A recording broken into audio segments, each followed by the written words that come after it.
Tonight's message was bold. Unfortunately, so was the ignorance. I'm Ethan Blake, and what we just watched is a shining example of how confidence without knowledge is just noise in a suit. The speaker delivered lines like they were curing cancer, but ended up spreading confusion faster than a YouTube conspiracy channel. I'm here with the commentary scalpel, ready to slice through the smugness and get to the absurd, chewy center. This isn't personal, it's professional satire. Let's take this overcooked ego down a few notches, shall we? I spent a lot of time criticizing you. You told me a couple years ago on air that you were afraid of what Trump could theoretically do if he ever were returned to the White House. How do you feel now? Yeah, it's possible. Do I think he's going to start arresting comedians? I don't. No, it's not that I've gotten old. It's that your ideas are stupid. Okay, common sense is still common sense. Yes, common sense is common sense, and I'm going to call it out wherever it is on the spectrum. Bill Maher just torched CNN, and he did it without even raising his voice. While the network spiraled into another Trump-fueled meltdown, as if it were 2016 all over again, Maher simply sat back, sipped his truth tea, and calmly exposed the circus for what it really is, a desperate ratings grab disguised as journalism. If you thought CNN had already hit peak hysteria, wait until you hear what Maher said directly to their faces. Spoiler alert, he didn't hold back. It was brutal, it was honest, and it was exactly what millions of viewers have been thinking for years. I'm not going to chase every rabbit down the hole like I did the first term. You know, that's what I mean about he's not going to get my mind.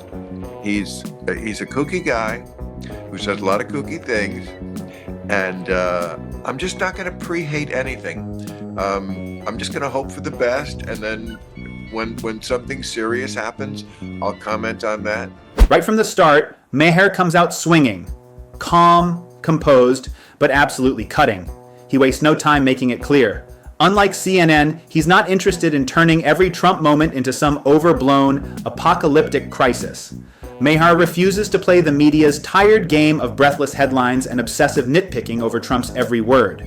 Instead, he calls out the hysteria for exactly what it is, manufactured outrage dressed up as journalism. And he does it live, without flinching. The message is unmistakable. He's not buying into Trump derangement syndrome. Sensing Maher wasn't going to play along, the host quickly pivoted the conversation to Biden, hoping for safer ground. But Maher had already made his point. I'm writing an election book, and one of the things I just stumbled on was a monologue you gave in October 2023, in which you warned the Democratic Party of Ruth Bader Biden. You were saying the American people think he's too old. You're worried about this. You had a great line about it doesn't matter if he's a national treasure and has done great things. If you got on an airplane and you heard that Buzz Aldrin was the pilot, you'd get off. I'm sorry for botching your very funny joke. But they didn't listen to you, but you were proven correct. Bill Maher is, without question, one of the sharpest comedians and most brutally honest voices in American media. Just watch as he effortlessly gets an entire CNN panel to pivot mid-conversation and suddenly start talking about Biden. It's masterful. But that was only the beginning. While nearly every Democrat parroted the narrative that Biden was perfectly fit to run, Maher stood almost alone on the left, warning that keeping Biden on the ticket would be a political disaster. And now, that warning has aged like milk left out in the sun. The very people who mocked his concerns are now scrambling to rewrite the past. But Maher kept the receipts. Loud, clear, and impossible to ignore. I felt I had standing to make that case because I had for so many years been the only person I know on television who was consistently railing against ageism. I have been saying for years, ageism is the last allowable prejudice that we can have in this country. You can always do the age jokes. You can always rail on people for being too old. And it was, as I said, a case-by-case basis. Some people at 70 act like they're 100 years old, and some people are like 40-year-olds. But this was a case, okay, where Biden was too old. Having made that case that it's a case-by-case basis, I was now saying, yes, some of those cases are that the person just is too old for the job. And he was going to be, much like Ruth Bader Ginsburg, someone who was seen in history as one who stayed at the fair too long and cost his party dearly. And he did. This becomes especially interesting given that CNN was one of the loudest voices pushing the ageism narrative. Anyone who dared question Biden's fitness was immediately labeled discriminatory and shut down with accusations of bias. So when Bill Maher looks them straight in the eye and unapologetically defends his criticism of Biden, it's nothing short of epic. It's a masterclass in courage and backbone, exposing CNN's hypocrisy in real time. They weaponized ageism to protect Biden, and now they're choking on their own double standard. The moment things got too hot, the host panicked and quickly pivoted the conversation to Trump, hoping to escape the uncomfortable truth Maher had just laid bare. Spent a lot of time criticizing you. You told me a couple years ago on air that you were afraid of what Trump could theoretically do if he ever were returned to the White House. How do you feel now? Yeah, it's possible. Do I think he's going to start arresting comedians? I don't, but it's possible. Look, anything's possible with this guy. I'll put it this way.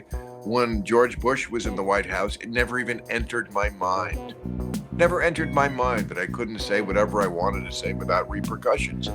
And that's one of the great things about living in America. And we take America for granted and that kind of stuff, and maybe we can't anymore. So we'll see. But am I going to let it affect what I do? No. I mean, the day I feel like I can't say what I want without going to Guantanamo Bay, I'll just leave. Jake Tapper clearly expected Bill Maher to launch into a fiery anti-Trump rant with the same intensity he used against Biden. But Maher didn't take the bait. Instead of echoing the media's narrative, he calmly sidestepped the trap and dropped a truth bomb. He doesn't see Trump as the cartoon villain that CNN and MSNBC constantly portray. That statement froze the room. Maher wasn't there to score points or pander to the audience. He was there to speak the uncomfortable truth that no one else had the guts to say. It was a bold moment of honesty in a space dominated by predictable narratives. I ask you before you go, and congratulations again on the special, but there's talk promulgated by you about maybe you quitting the HBO show, about maybe not touring anymore. Well, you said something to Jane Fonda about thinking about that. Where are you in your career? You still got a lot of good stand-up, a lot of good jokes in you, right? Like, tell us what's next. Okay. I am stopping doing stand-up just because I'm tired of touring, just because I've been doing it for 40 years. I love it. Look, I love nothing more than being on stage somewhere telling jokes to strangers. It's been my entire life. It's been the most consistent thing in my life. Tapper just doesn't give up, does he? Once again, he tosses out bait, clearly hoping Bill Maher will bite and launch into an anti-Trump meltdown. This time, the setup was to push Maher into saying he might quit comedy out of fear that a Trump presidency would lead to censorship or suppress free speech. But Maher, staying true to himself, refuses to play along. Calmly and confidently, he sets the record straight. If he ever quits stand-up, it won't be because of politics or fear. It'll be because after more than 40 years on stage, he's simply ready to step away. No drama, no victim narrative, just an experienced comic calling it quits on his own terms. And that's exactly what separates Maher from so many others. He doesn't perform for political applause or play the victim card. He speaks for himself, not for headlines, and that authenticity is why his voice continues to resonate. Training for 40 years. I need a break, and I'm tired of the travel. I'm tired of dragging my ass out of bed on Saturday morning to go to some place after I worked so hard on Real Time all week. Maybe I'll go back to it, but I have a podcast, I have a television show. I'm not retiring, and I don't know where this started about getting rid of Real Time. They're gonna have to drag me off of that show. What I was saying was that I didn't want to do another Trump term, not just because I don't think it's going to be possibly a great time for America, maybe, again, not going to pre-hate anything, but because I've already done all the jokes. This moment should serve as a much-needed wake-up call for CNN. Maybe, just maybe, it's time they stop the endless cycle of pre-hating and allow the facts to speak for themselves. After years of calling Donald Trump everything from a fascist to a modern-day Hitler, what's even left in their insult arsenal? They've hurled every label imaginable, cranked the outrage to 11, and yet half the country still tunes them out. At some point, the non-stop hysteria stops shocking and starts sounding like background noise. Instead of leaping into knee-jerk attacks, perhaps it's time for CNN to pause, wait for actual missteps, and respond with clarity and credibility, not desperation. Bill Maher's approach proves that restraint, honesty, and reasoned skepticism hit far harder than performative outrage. Maybe CNN should consider trading in the panic for a bit of perspective before they burn through the last shreds of public trust they still hold. Maher didn't just survive CNN's attempted ambush, he dismantled it with calm, unflinching clarity. He flipped the script on a network determined to cast Trump as the eternal boogeyman, while glossing over Biden's glaring shortcomings. Maher refused to echo their talking points, confronted their hypocrisy, and modeled what true intellectual independence looks like. He reminded viewers that truth doesn't belong to any one party, and that blind loyalty, whether to Biden or to anti-Trump hysteria, is the real threat. If CNN wants to remain relevant, they should take notes, because Bill Maher just gave them a free masterclass in integrity. Response when people tell you that, and you must hear this a lot, that they get that you're one of their primary sources of information. Flattered, and as it should be, is my response. I feel like people are looking for something that is not slanted. I mean, I certainly have lost fans over the years because I don't say the things that please people all the time, but that's my ultimate bond with the audience. When I lose people, it's like, okay, well, you were never meant to be with me in the first place. Yeah. We can't have a relationship. What makes this moment even more impactful is that Bill Maher is saying all of this directly to the CNN host's face. No backstage whispers, no filtered statements. He's calling out the entire game live on air. And the uncomfortable truth? Mainstream media thrives on ratings, and ratings thrive on outrage. Negative coverage of Trump sells, it grabs attention, stirs emotion, and drives viewership. That's why these networks continue to obsessively criticize and vilify him. Not necessarily out of principle, but out of fear that dropping the topic would tank their numbers. But Maher, he's not playing that game. He couldn't care less about ratings or algorithms. He's not chasing likes, clicks, or curated applause. That's exactly why people from across the political spectrum are tuning in, because Maher has become a rare voice of reason in a sea of noise. He's blunt, unfiltered, and unafraid to burn through narratives right there in real time. And in a media landscape full of performative outrage, that kind of honesty hits harder than anything else. Sometimes can take it too far, or I would categorize liberal as different than woke. Woke, which started out as a good thing, alert to injustice, who could be against that, but it became sort of an eye roll because they love diversity except of ideas. And that's not really where we should be. I mean, they have a trail of very bad ideas, I would think, in wokeness. No Bill Maher interview would be complete without him taking a blowtorch to the left's obsession with wokeness, and true to form, he didn't hold back.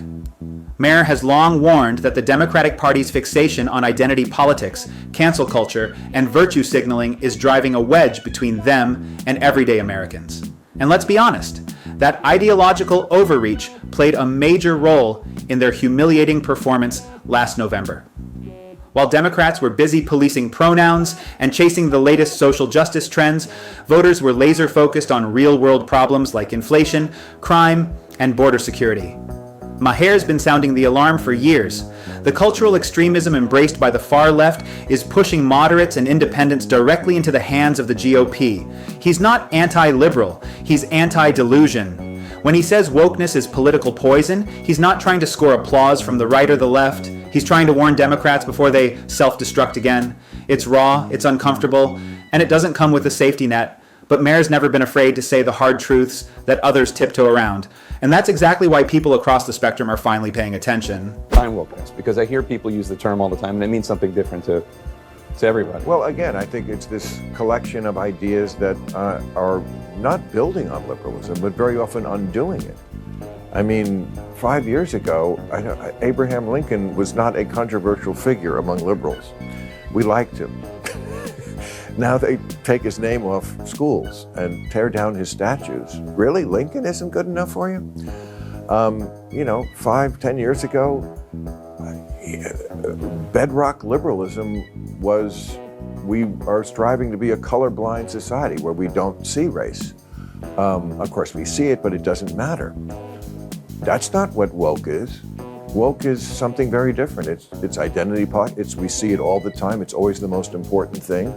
I don't think that's liberalism. I mean, I could mention so many issues like that. I remember doing that show on HBO, Comic Relief for the Homeless. And the idea then, again, among liberals, I thought was, for the sake of compassion, can we get these people off the street so they have a roof over their heads? And now it's like, how dare you try to move the homeless? This is where they live. Absolutely. Bill Maher made a crucial point, one that many on the left still refuse to confront. Wokeness is undermining liberalism from within. He draws a sharp and necessary distinction between classical liberalism and the toxic brand of woke ideology that's hijacked much of today's discourse. And importantly, he's speaking directly to the younger generation, making sure they don't get fooled into thinking the two are the same, because they're not. True liberalism once championed free speech, open debate, individual liberty, and the pursuit of truth. Wokeness, on the other hand, demands ideological conformity, silences opposing views, and thrives on emotional outrage over reasoned discussion. Maher is sounding the alarm because he sees what many refuse to acknowledge. This ideology is eating away at the very foundation liberalism was built upon. If the left continues to conflate progress with censorship and justice with perpetual victimhood, they risk losing not just voters, but the soul of their movement. And Maher, he's not backing down. He's not going to let liberalism be redefined without a fight. His message is clear: speak the truth, defend open debate, and don't let the extremes rewrite what freedom really means. No, it's not that I've gotten old, it's that your ideas are stupid. Okay? Common sense is still common sense. Yet common sense is common sense, and I'm going to call it out wherever it is on the spectrum. Exactly. Common sense should be universal, but somehow the woke media missed the memo. Instead of grounding their reporting in logic, facts, and fairness, they chase whatever performative narrative is trending that day. The one most likely to spark outrage, generate clicks, and boost engagement. They're not pursuing truth, they're addicted to attention. And in that pursuit, they pander to the loudest, most extreme voices, even if it means alienating average Americans or trampling basic reality. What's even worse, they don't care who gets hurt along the way. Honest dialogue has been replaced with ideological policing. Nuance? Canceled. These outlets will smear someone one day and pretend it never happened the next, all in the name of staying culturally relevant. Bill Maher calls this out, not because he's conservative, but because he believes in intellectual honesty. That's why people from across the political spectrum are listening, because he says what so many are too afraid to say. Maher still believes that truth should matter more than social currency, and that facts should outweigh emotional theatrics. That's what makes his voice so rare and necessary in today's media chaos. And that brings us to the end of today's video. If you enjoyed our commentary, hit that like button and subscribe to the channel for more unfiltered takes just like this. Thanks for watching, and we'll see you in the next one.